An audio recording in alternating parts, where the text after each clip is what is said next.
What is up? Happy Thursday evening, good night, fellow FanDuelers, and welcome back to another episode of Grade A Picks on Prize Picks. Well, as you can see by the video right here, or the screen right here, it wasn't a Grade A Sunday last week, so let's have a quick recap of what cards I made, and if you tailed any picks, hopefully these worked out for you. While I'm doing this, I'm also sweating out a card. So we'll see how that works out. But yeah, last week Javonte Williams got hurt early, so there goes the reboot. My Daniel Jones prop hit by damn near double. Jerry Jeudy, if that game would have went into overtime, that probably could have worked out. My Rashad White pick worked, and then, yeah, I wasn't really liking the Olave pick once. Once Derek Carr started, so I was not feeling that at all. And then, like I said, Michael Pittman, just really couldn't get going in that game. My fun card with the kickers kind of went okay. Q didn't get to do nothing. Atlanta got purely dominated. San Francisco did all the dominating that game, so Moody never got a chance to do any field goals. And then, of course, Boswell, Elliott, Mayer, they hit. And then as I go down a little bit, once again, I went with Moody. I like to stack a few things. This one went okay with Boswell, Elliott. Madison went over by 30. And then, of course, like I said, with the Javonte reboot, I was at least hoping to double that 40 on that one. But like I said, I stacked the Jeudy pick. And the power play, I was hoping to get a little something out of that. That would have been times 3. 20 would have been 60. But once again, I stacked the Jeudy pick, and he missed by 1.5. So time to get back at it. And with my open entries right now, what am I looking at right now? Hopefully the game script could get Terry McLaurin, but most likely, even if he does get a few receptions, fourth quarter, that's gonna most likely look like a push. Darnell Mooney got 4 targets early, but they just couldn't connect, so it did somewhat look like a good pick. I did these on Tuesday. As you can see, I got that DJ Moore taco. He literally got that on the first catch. He beat the taco and his regular prop of I think he was at 49.5 on the first play, on his first deep reception. So Antonio Gibson, I knew that was way too low for him. So I mean, obviously the game script is helping that out, but even in the regular game script, I thought 13.5 was too low.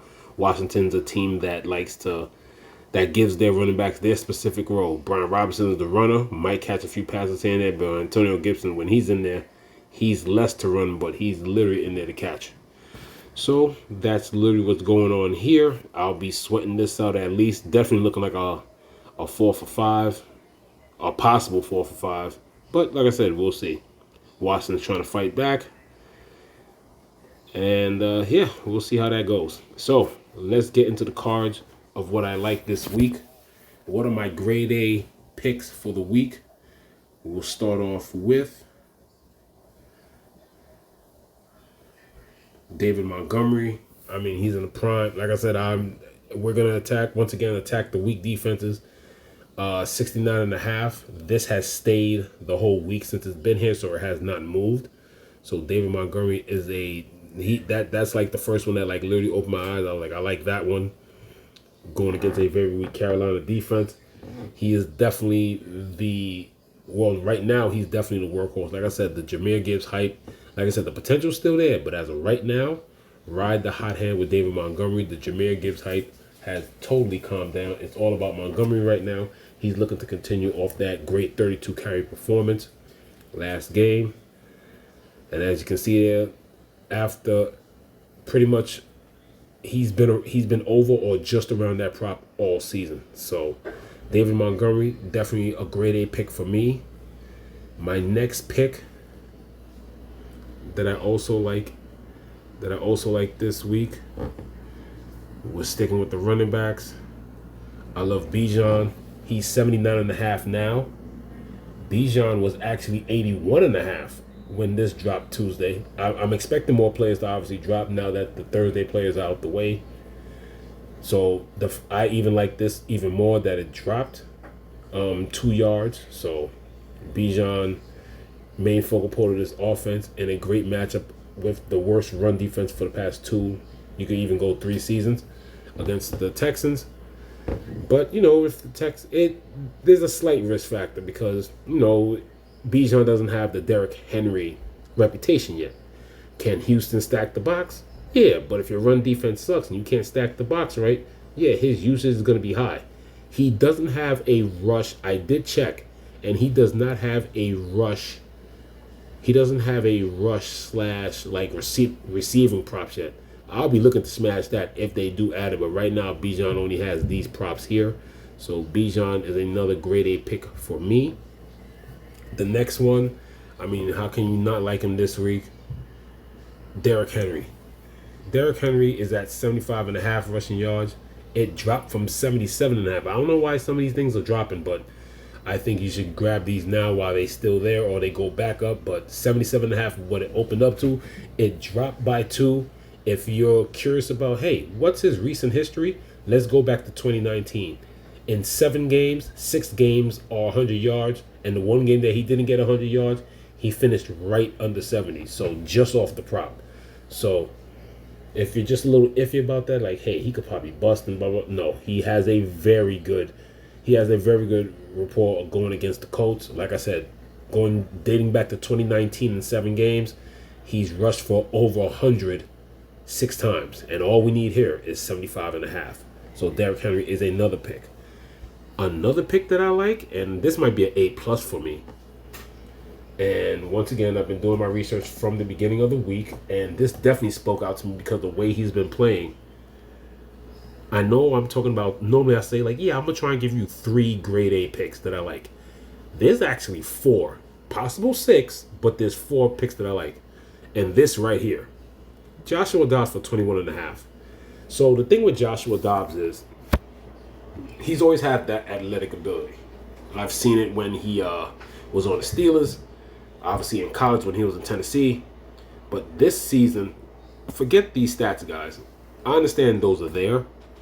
But what you have to understand is he's literally that engine of the offense. I love James Conner. You could probably use him as, say, probably the heart and soul, probably the motivator of that, how hard he runs. But Joshua Dobbs, he's literally getting anywhere from 2 to 4, maybe once in a while 5 design runs. And then after that, it's all his regular, ability just to get out the pocket and run for some passes. As you can see, he's done it against bad defenses and good defenses. So after that Washington game, Joshua Dobbs is settled into this offense. Remember, the Washington game, he still didn't even know most of the playbook. Week after week, though, Arizona's still looking like a good team. They're not looking like the dumpster fire that I thought they would be, as you heard me saying early preview of the season episodes on Grade A Fantasy. But Joshua Dobbs is 4th among all quarterbacks right now with 141 rush yards on 24 carries. And he's averaging just under 6 yards a carry. So when he's doing that, 21.5 seems like nothing to me. This actually opened at 19.5. It's also important for me to let you know where these, props started at. It might be important to people to know where these picks have trended from where they opened up at. Sometimes you might not like it. Sometimes you want to get it at least close, or hopefully the pick is original. Some people in prospects don't like it when props move. Sometimes the way props move, it gets people away from them. So some people might not like it. But I like that. That's a grade A for me right there. 21.5 for Joshua Dobbs, 4th among all quarterbacks this season so far in rushing yards. So with the design runs and, like I said, just his natural ability just to get out the pocket. 21.5. Joshua Dobbs could get that in 2, maybe in 1 carry. As you can see here, ever since September 17th against the Giants, he's pretty much doubled or 2.5x that prop. And we'll go into another direction, and then after that, I'll give you other props that I like as well. Joshua Dobbs, let's get you out of there. And we're going to hit the field goal side once again. Once he's on that kind of team that could just move the ball at will, you got to like Jake Elliott. every game this season, he's had 2 or more field goals. So, hey, we're gonna keep riding the hot streak.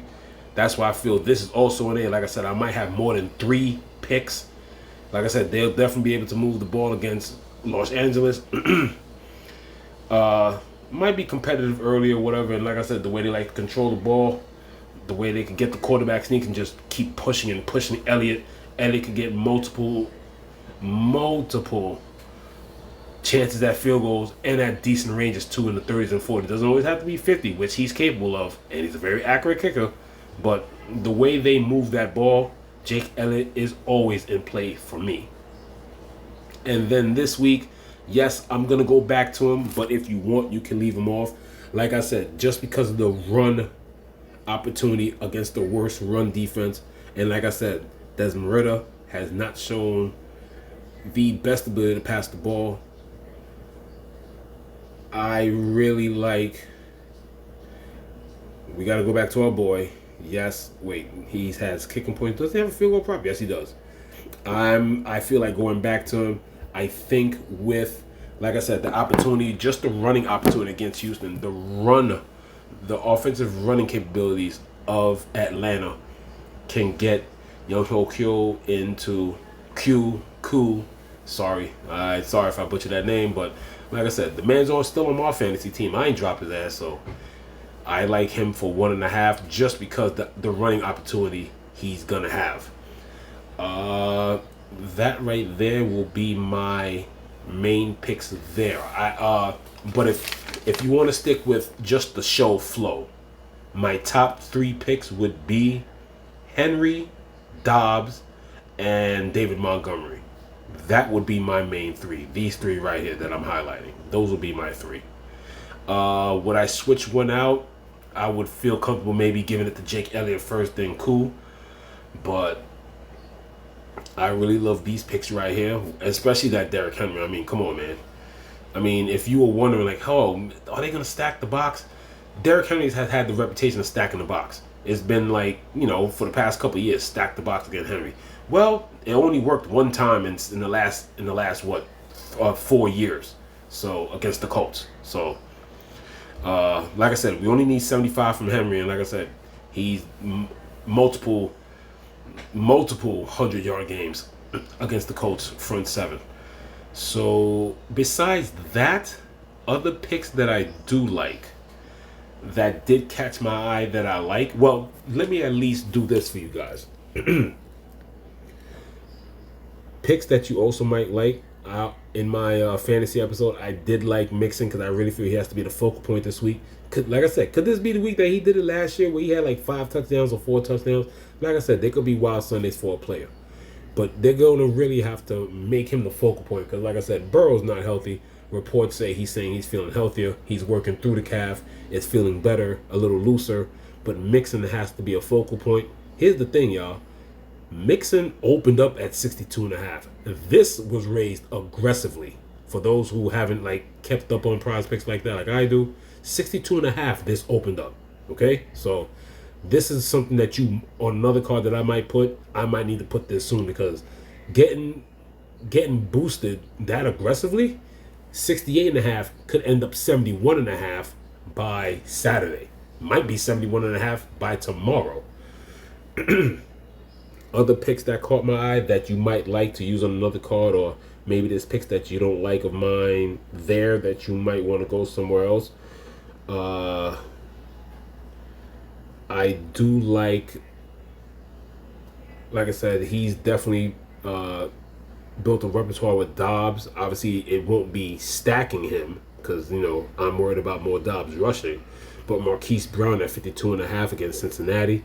Like I said, that defense has struggled. And like I said, trend continues. After that first week where it didn't look like Dobbs knew a damn thing about the offense, which he didn't, he's getting comfortable more and more every week. And as you can see here, Marquise Brown is slightly going up, and up. Yes, the San Francisco game scripted. They was getting their ass kicked.